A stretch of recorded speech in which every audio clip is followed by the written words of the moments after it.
What's going on, family? Y'all see where we at, man. Y'all know what's happening. Sheesh. Illinois Motors. Got another one for you guys.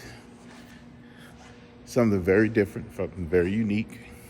Think you guys are gonna like it. Yeah.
Hello. All right. Here. We got a Z car. And a grown man getting out of a Z car. It's actually not horrible. So, we got to go over right away. What do you think about the styling? It reminds me a lot of the 240. Yeah. 100%. It reminds me a lot of the 240. 100%. I used to love 240s. 240 was one of my favorite cars. When I was getting my first car, I literally wanted a 240 and couldn't. It didn't work out. I ended up finding a Datsun 510 and putting 240Z wheels on it, the honeycomb wheels. So, Solid. That's the I way wish to I do could it. have had one. But this one reminds me a lot. So do you like it? I actually like it. Me too. I actually like it. That I think seems it's to be like a super unpopular opinion. Is like a lot of people have it's either one or the other. They're like, oh, I hate the rear end. The front end's fine. I like it. I hate the front end. The rear end's fine. I don't really think this is a bad looking car. Not at all. I think it's a great looking car, honestly. It does kind of look like that cheese character in this color from the Foster's Home for Imaginary Friends. You know that guy, but the color.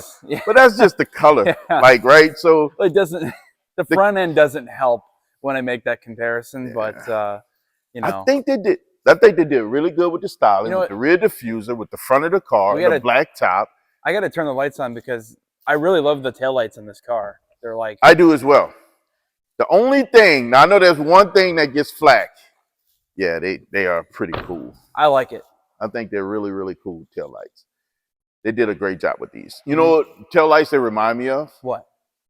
The LC500.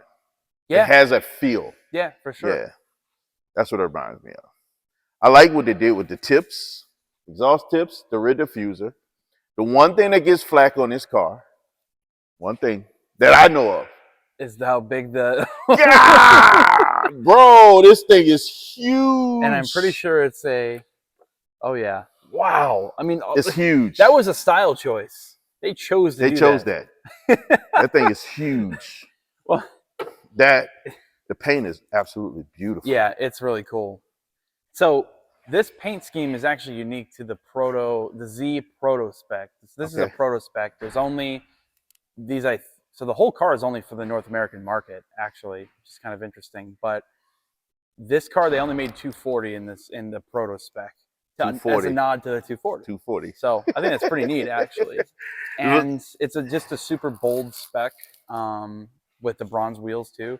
These are actually Ray's wheels. I like the bronze wheels on this car. From the factory, they're Ray's wheels. Oh my goodness, really? Yeah. Oh yeah, look. Wow. So I was looking at one of Fisher's videos today, and he had a guy on there that had a 240Z, beautiful 240Z. And when I looked at it, I was like, God, that's this car. Yeah. That's this car all day long, man. I was never, ever a fan of the 350Z or the 370Z styling. It's just way too, like, I don't know, out there for me. I felt like it was trying to be something it wasn't. Yeah, I just think it was excessively styled. I think it was trying to be a Saline. A Saline? I think I have never heard that. Yeah, I think it was trying to be a Saline. Yeah. Yeah. But overall, I mean, I think they actually did a great job, especially considering when you're making a sports car and you're Nissan, you're strapped for cash. Yeah. So a lot of the stuff that's shared is this whole car. There's almost this recipe is new, but you know, when people make a new item for like a restaurant, right? It's out of stuff that already exists. Right. This is that. This is the new item on the menu with things that have already existed, mainly being the drivetrain. But you know what's actually interesting about the automatics? This actually trips people up. Do you know what automatic transmission this car has? No, I do not. You could option a manual, but I didn't. This has, if you had to guess, what automatic transmission do you think it has? Tiptronic, the first thing I go to. Well, Tiptronic, but like what brand? Like, you know, what do you think? Do you think it's Nissan's own transmission? Do you think it's like ZF? There's a lot of options out there. You know what? I have no freaking idea. I would say they would go with their own. That actually is something I thought too. I was thinking that they would do their 7-speed. Yeah. Something, right? Yeah. Which is smart. This is a 9G Tronic from Mercedes-Benz. That S-Class up there on the lift has the same transmission as this car. Are you serious? Yeah, it's the 9G Tronic. See, man? Yeah, and another... Come here and learn stuff. What? I would have never known that. There's no way that I would have guessed that. Because I would think they would just use their own transmission. That's what you'd think. Nissan has good transmission. They got good sports cars. Yeah. Why wouldn't they? 100%. I think it was they're trying to answer a call to a market where you're gonna start to try to double the factory output of the car. Because you have cars like the Mark V Supra where B58s, you can literally triple the factory output of the car. Right. You know, from the engine. Yeah, yeah. So, and that's why they put a ZF behind it, because they knew that was what people were going to try to do. They're going to try to get the most out of it. So they had to come up with a solution, because I don't think their 7-speed was going to be able to put up with what people are going to try to do with these.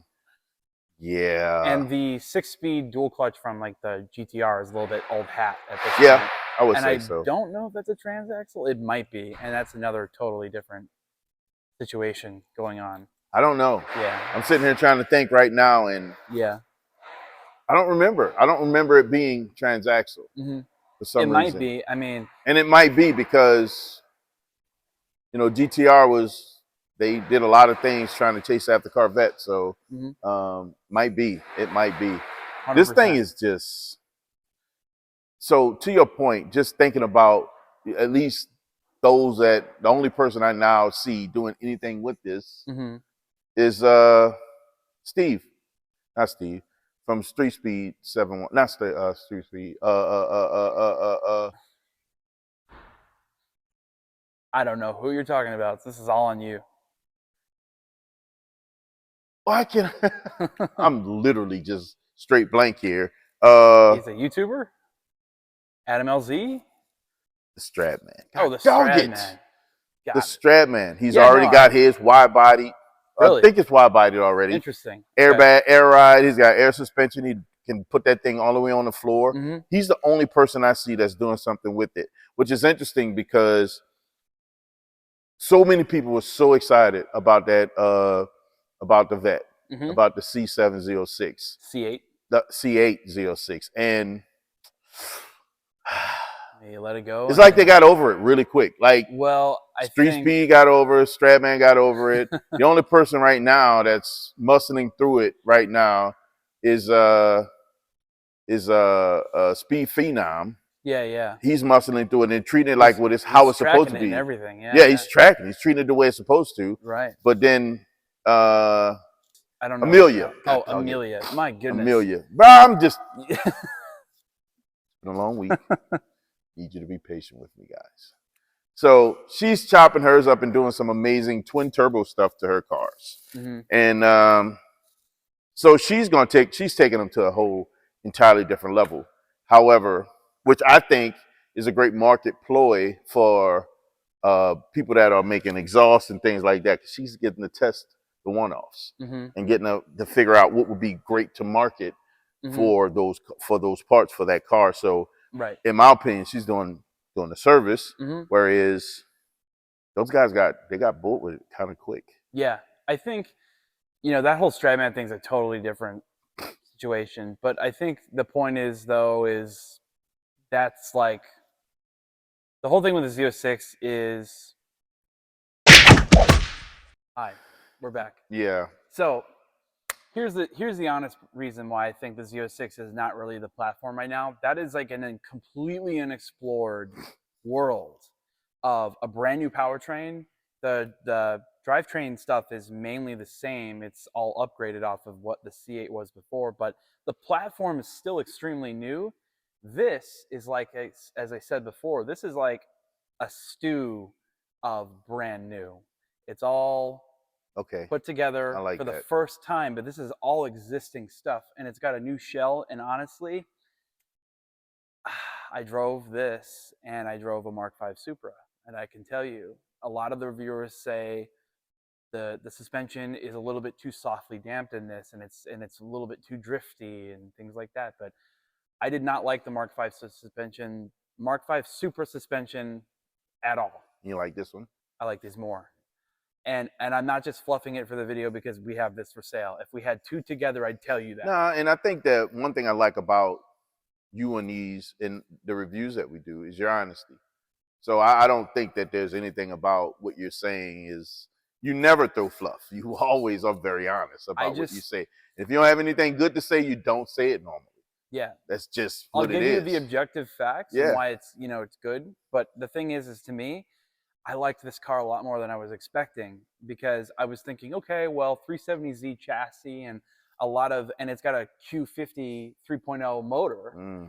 So, which is not a bad motor at all. It's a great motor. It's a good motor. It's got a ton of potential. It's the VR30 DET or DET. Yeah. Nissan's naming stuff for engines is really frustrating. But so, anyways, DET or DT? It's like I think it's DET. Is it DET?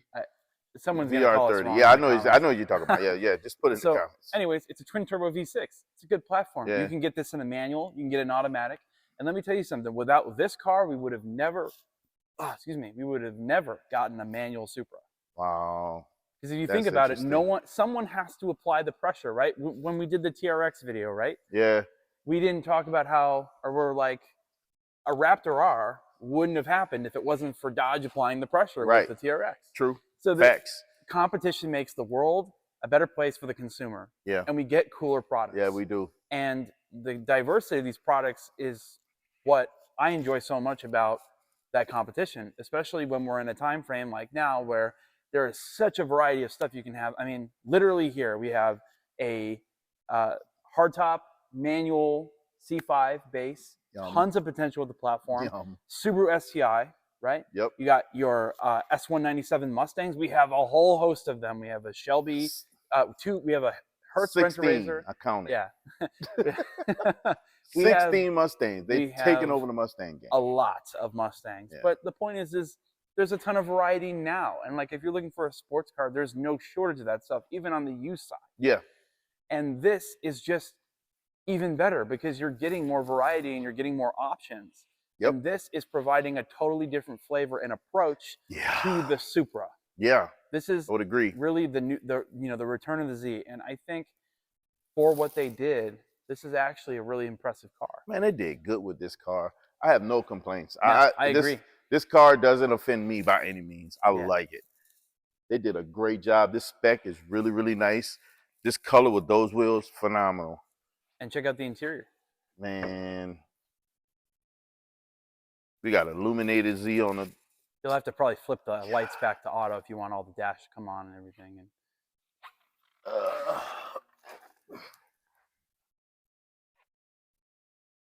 there's the key. You can start it up. Man, you see this thing? Start buttons Yeah, you right kind of here. have to look for it.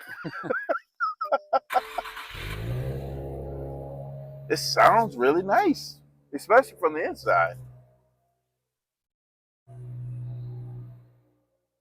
Dash is very unique. I've not seen a dash like this. You got gauges up here, your power gauges up here. They really did they did a good job. You got some extra bracing. The seats are comfortable, very comfortable. I gotta admit, I don't like that shifter. I have to admit that. That's one thing for me. You know what? That's funny. I was gonna ask you about the shifter. Not a fan, and I'll be honest. The ZF8 in the Supra is a better transmission overall. It just is. Shifter sucks. Yeah. Think about the interior. Do you think they did a pretty good job? All things, I think they did a great job. I think it's really nice. Yeah. I'm not gonna say great. I say it's really, really nice, right? Mm-hmm. For this car, I mean, they added the stripe. I mean, the stitching that bleeds into the paint. Like, they did a good job. I like this ghosting, this little ghost stripe, center stripe, race stripe in the middle of the seat that fades out left to right with the suede and leather. I think they did a good job. I think they did a good job with the interior. I would agree, and I think they did an even better job on the outside. I would agree. They could have done better with this, though. Just saying. Yeah, I agree with that. This key, this but feels... to be fair, that is the same key for Nissan GTRs as well. That's true. It just feels like they should have did more. Mm-hmm. I think they could do more with the key. Maybe it's that it just works for them, right? I agree. When something works, you just do what works. And I think that's probably why they keep this key. Literally, when I had my Infiniti, it was this key. Mm-hmm. Literally. My Infiniti was an 06. It was this. I swear it was this key. With Infiniti on it. It was this key. Not surprising to me. But, yep. It sounds real deep and throaty, and you guys are probably not going to hear it as much because of the mics.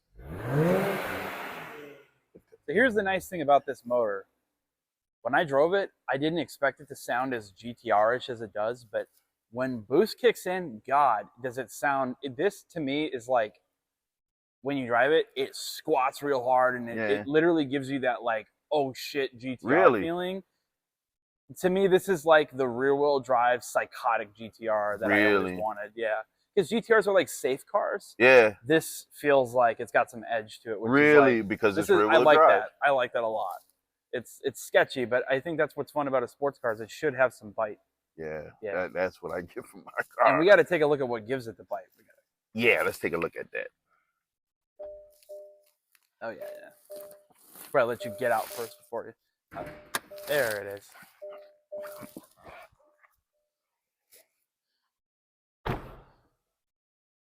Right in the middle. Manufacturers, please listen. The handle is in the middle. Please do this. Thank you. Anyways, here we are. Twin turbo V6. It says Nissan on it, but haha, that's not really Nissan, is it? It's Infiniti. It is the VR30 DET. I'm pretty sure that's what it's called. Yeah.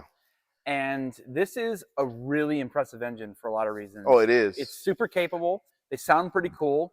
The earliest versions of this engine only had water pump and pulley tensioner issues. Yeah. And which was not great because I think these are timing belt.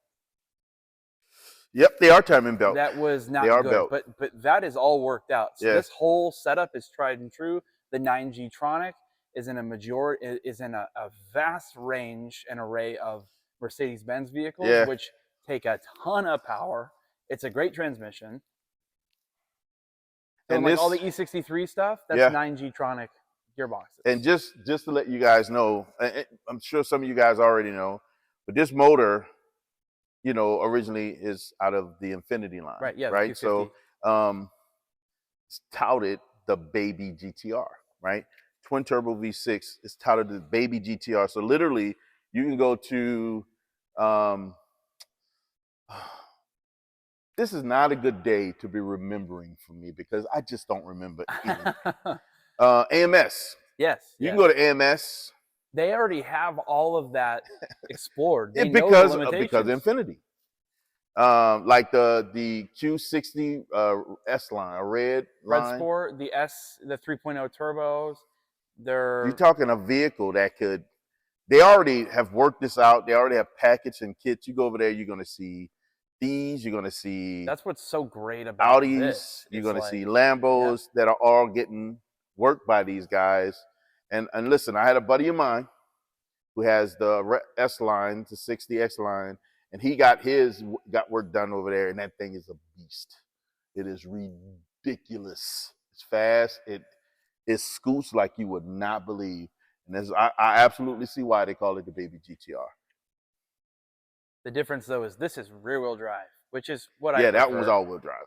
I prefer this, but you know that's kind of the interesting thing about these cars is they are the platform is already tried and true. There's already so much stuff already here, so that's I think what most people would consider a demerit. Yeah. But I actually think that's a good thing because if they were to go all new and start from scratch, not only is it not likely that would ever happen, but you would have probably some issues right out the gate. These are really. So I mean, I think it's par for the game. I think for what they're able to chase after with this car, the rear-wheel drive, this is a slider. This is a drifter. Mm-hmm. You can beef this up a little bit more. You got that rear-wheel. Man, this thing is going to be sliding around somebody's track. Come on. This is a Japanese car, bro. This is what they did to these things. And right now, if you look at some of the cars that they're drifting other than now, so many Mustangs have made it to the market of drifting.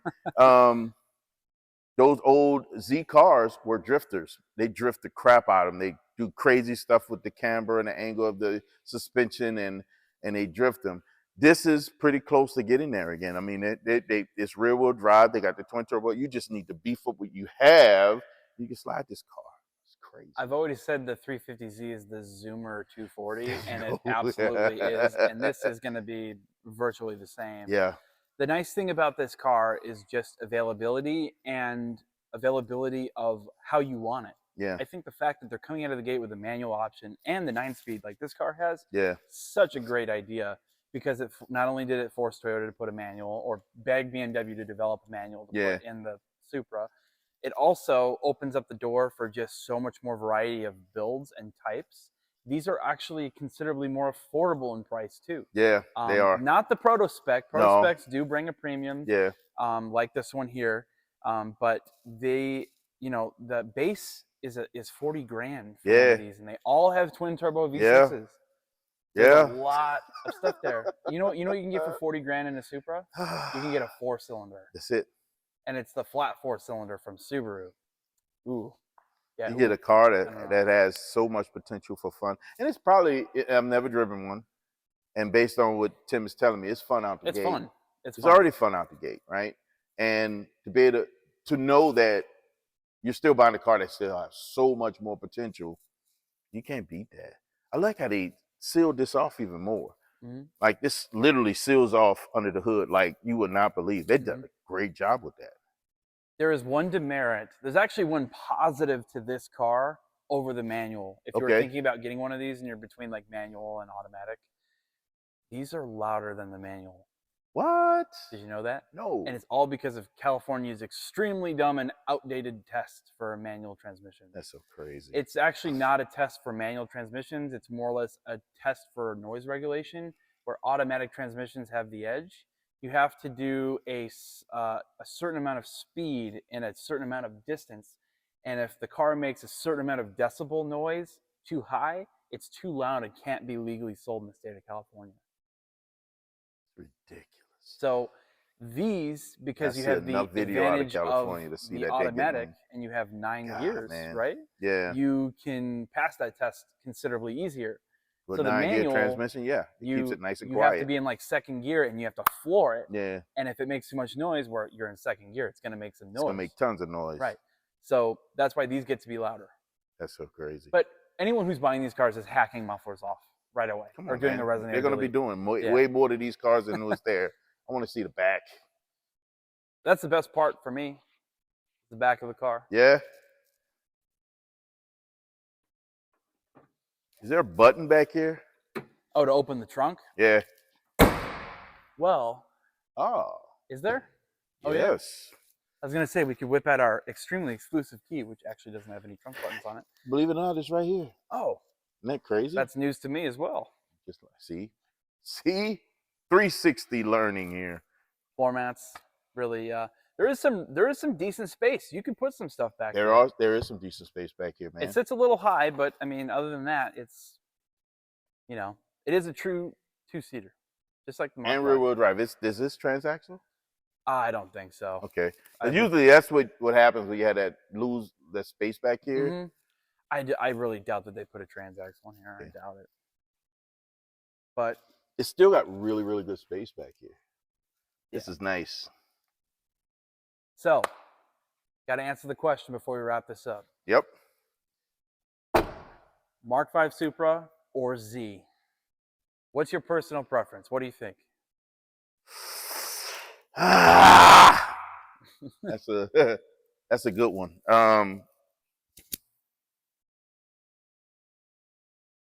To answer this question, I'm probably going to go back to 16-year-old me. Okay. And I'm going to say the Z. The Z? Yeah. Okay, fair enough. I'm going to say the Z. And why? Because this car reminds me so much of the 240. Mm-hmm. Aesthetics are off the charts. The looks. It reminds me so much of the 240 that it brings back some childhood memories for me. For sure. It reminds me of the 240. And that would be the thing for me. The only thing that this thing is missing is a Datsun badge. Fair enough. Fair enough. Like those guys that go and get the holding badges. Yeah. I get this, I'm putting a Datsun badge on. Fair enough.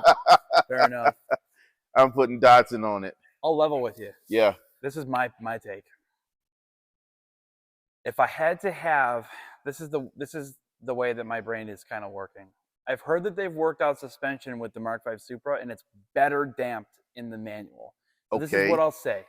If I had to have, if it was between a manual 400Z or Z, or an automatic Supra, it's this all day of the week, all day. But if I had to pick between both manuals, I would probably pick the Supra simply for the fact that it's better tuned. I just hated the way that stock suspension rides in the Mark V. It's so wavy. It's just like when you floor it and you feel like the traction's working. Yeah. And you're just like, what is going on? Yeah. I don't feel like I know exactly what you're it's talking trying about. to play a GT and a sports car, but to me, I also just think this aesthetically looks better. I'm probably gonna go off look and potential. That will lead me to this car over it. I don't mind playing with them. I trust your word when it comes to where this sits right now, right out the box. So that leads me to believe that I will enjoy this car. That's number one. You can do a ton with the Supra, though. Don't get me wrong. The Mark V Supra, there's so much. Even the automatics, there's a ton.